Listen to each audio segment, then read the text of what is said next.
Shalom untuk Pak Dedi dan juga teman-teman sekalian. Pada kesempatan kali ini, kami dari kelompok 3 akan menjelaskan terkait dengan dokumen Kristus Vivit pada bab 4 dengan judul Pesan Luhur bagi seluruh orang muda. Dan berikut merupakan anggota beserta dengan NIM-nya dari kelompok 3. Baik, memasuki bab yang pertama, yakni Allah adalah kasih. Poin pertama, Allah mengasihi setiap pribadi tanpa batas. Ia tidak memedulikan kondisi hidup dari pribadi tersebut dan juga pengalaman masa lampau yang mungkin saja menyakitkan. Kasihnya hadir dalam berbagai keadaan dan juga berbagai kondisi, dan kita juga akan senantiasa dikasih olehnya tanpa suatu batasan tertentu. Poin yang kedua terkait dengan pengalaman kebapaan. Pengalaman kebapaan yang diterima oleh setiap individu pastinya berbeda-beda dan juga bukan merupakan suatu hal yang baik dan juga suatu hal yang ideal. Namun kita dapat menemukan pelukan kasih dari Allah sebagai Bapa Ilahi dari setiap individu yang memang senantiasa mendukung kita secara kukuh dan juga menghormati seluruh kebebasan yang kita miliki sepenuhnya. Poin yang ketiga, ungkapan kasih melalui sabdanya. Allah senantiasa ingin mengekspresikan, ingin memberitahukan belas kasihnya terhadap manusia itu melalui cara-caranya yang ia tunjukkan melalui sabdanya. Ungkapan tersebut dapat kita temukan dalam beberapa sabda yang ia sampaikan seperti pada Injil-Injil berikut. Yang pertama pada Hosea 11 ayat 4 sebagai orang tua yang penuh belas kasih. Yang kedua kita temukan pada Yesaya 49 ayat 15 sebagai ibu yang tidak akan melupakan anaknya. Yakni selanjutnya ada Yesaya 49 ayat 16 sebagai kekasih yang mengukir kita di telapak tangannya. Lalu ada Yesaya 54 ayat 10, kasihnya yang tidak akan goyah meskipun keadaan sulit. Yeremia 31 ayat 3, rencana kasihnya untuk kita bahkan sebelum kita ada. Lalu ada Yesaya 31 ayat 4, menghargai keindahan kita yang mungkin tidak terlihat oleh orang lain. Dan yang contoh terakhir adalah Zefanya ayat 3, Zefanya 3 ayat 17, kasihnya membawa sukacita dan pembaruan. Baik, di poin keempat, yaitu di mata Allah, setiap pribadi merupakan seorang yang berharga dan penting baginya. Mengapa? Karena kita semua sangat berharga di mata Allah. Ia menciptakan kita dengan tujuan yang indah. Kita bukan sekedar manusia biasa, tetapi perpanjangan tangannya di dunia ini. Namun, terkadang kita merasa bahwa kesalahan dan kegagalan kita membuat kita jauh darinya. Tapi ingat, Allah bukan seperti manusia yang mencatat kesalahan untuk menghakimi. Ingatannya bukan tempat untuk menyimpan dosa-dosa kita, melainkan hati yang penuh belas kasih. Ia menghapus kesalahan kita dan memberi kita kesempatan untuk belajar serta bertumbuh. Lalu di poin kelima, ada kasih Allah merupakan sebuah kasih yang tidak membebani atau menindas. Mengapa? Karena kasih Allah bukanlah kasih yang menekan, menindas, atau memperbudak. Kasihnya tidak membuat kita takut atau merasa tidak layak. Namun sebaliknya, kasih Allah adalah kasih yang membebaskan, mengangkat, dan menyembuhkan. Allah tidak ingin kita terpuruk dalam kesalahan atau kegagalan. Ia ingin kita bangkit, belajar, dan terus maju. Kasihnya lebih banyak membangkitkan daripada menjatuhkan. Inilah kasih sejati, kasih yang memberi ruang bagi kita untuk bertumbuh dan menjadi pribadi yang lebih baik. Lalu di poin ke-6, ada tantangan hadir dalam hidup kita bukanlah sebuah hal yang muncul tanpa alasan. Mengapa? Karena biasanya di dalam hidup kita pasti menghadapi tantangan. Ada saat-saat sulit yang membuat kita bertanya, mengapa ini terjadi? Tapi percayalah, tidak ada yang terjadi tanpa alasan. Allah mengizinkan tantangan hadir dalam hidup kita bukan untuk membuat kita menderita, tapi untuk membentuk kita. Tantangan itu adalah bagian dari rencananya agar kita dapat bertumbuh menjadi pribadi yang lebih kuat dan dewasa dalam iman. Kristus menyelamatkanmu. Kristus rela untuk memberikan dirinya sampai akhir untuk menyelamatkan kita. Ia rela terentang di kayu salib sebagai tanda yang tak ternilai dari seorang sahabat yang mampu untuk mencapai titik ekstrim. Tangannya yang tertentang di kayu salib merupakan sebuah tanda kasih yang tak ternilai dan hidupnya telah dipercayakan pada yang telah memberikan segalanya itu. Kristus telah menyelamatkan kita di kayu salib dari segala dosa yang kita lakukan. Dia terus untuk melakukan sebuah penyelamatan dan penebusan bagi diri kita, membebaskan kita dari belenggu dosa, penderitaan, dan kesepian. Dengan kelembutan yang Ia berikan, kita mampu untuk senantiasa mengangkat kepala kita dan memulai hal baru. Kita diselamatkan olehnya.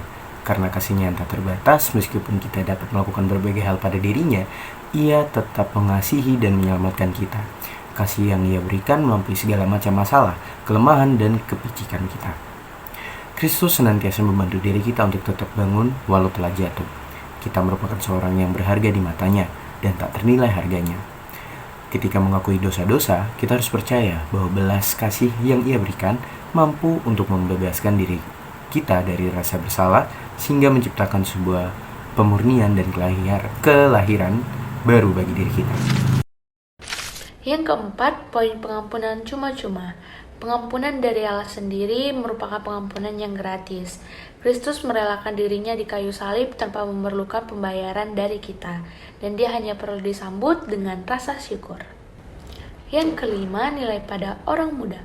Orang muda telah menerima penebusan dari darah Yesus Kristus yang dianggap berharga, dan mereka hanya perlu mencintai kebebasan yang diberikan oleh Yesus dan menghindari pengaruh negatif dari ideologi asing. Dan poin yang terakhir merupakan kepercayaan pada belas kasih, yang dimana untuk mengakui dosa harus diiringi dengan kepercayaan pada belas kasih Kristus yang telah membebaskan kita dari rasa bersalah dan menjadikan darahnya sebagai pemurnian dan kelahiran baru dalam kehidupan kita. Dia hidup. Yesus Kristus bukan hanya seorang yang hadir untuk menebus dosa manusia dan menyelamatkan kita. Ia hidup dan memenuhi diri kita dengan kasih karunia Allah, membebaskan, menghibur, dan juga mengubah kita. Dia adalah Kristus yang bangkit, yang berdandan dengan cahaya tanpa batas.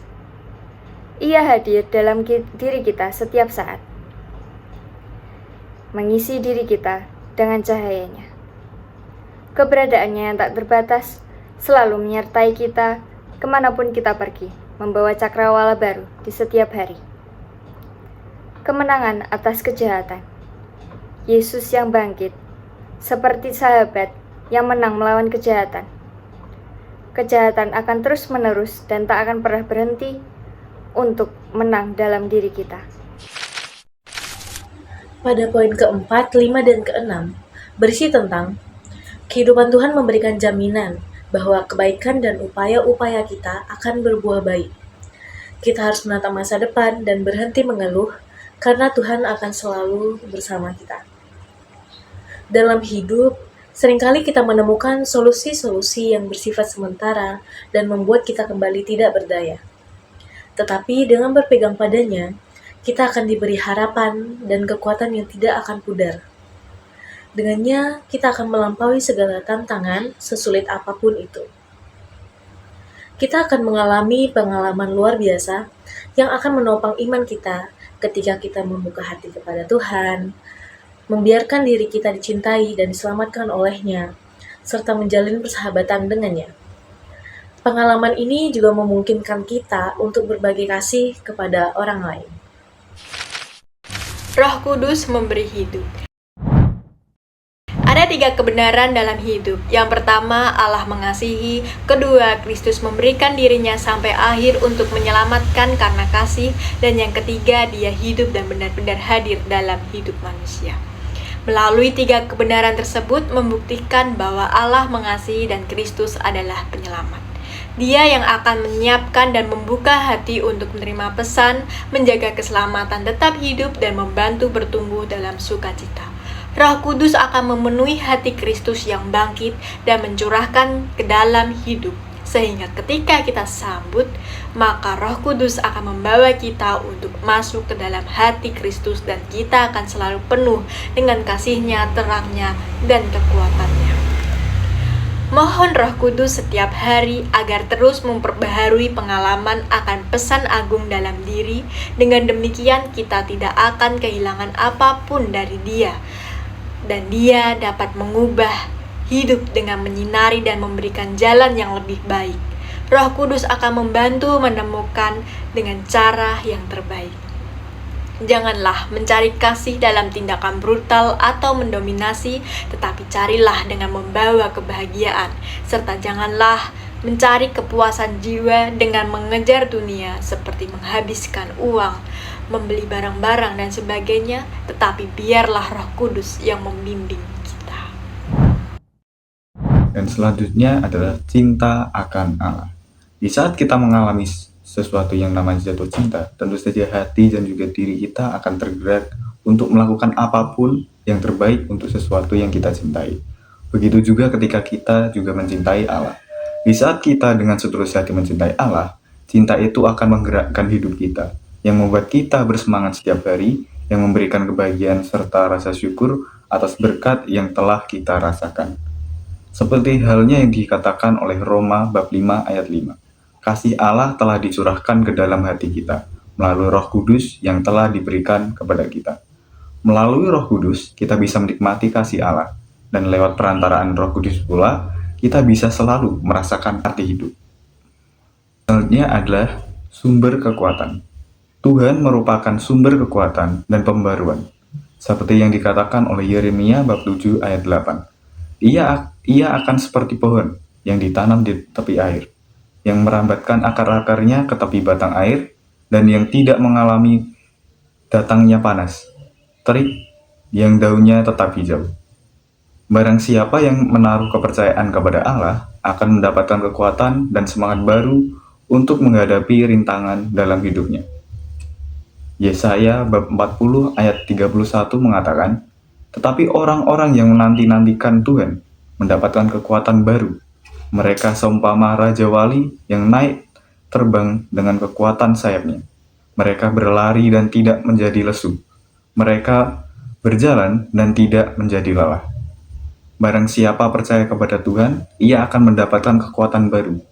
Dan ia akan selalu dipenuhi dengan rasa semangat untuk menjalani hidupnya dan juga melewati tantangan yang ada di dalam hidupnya.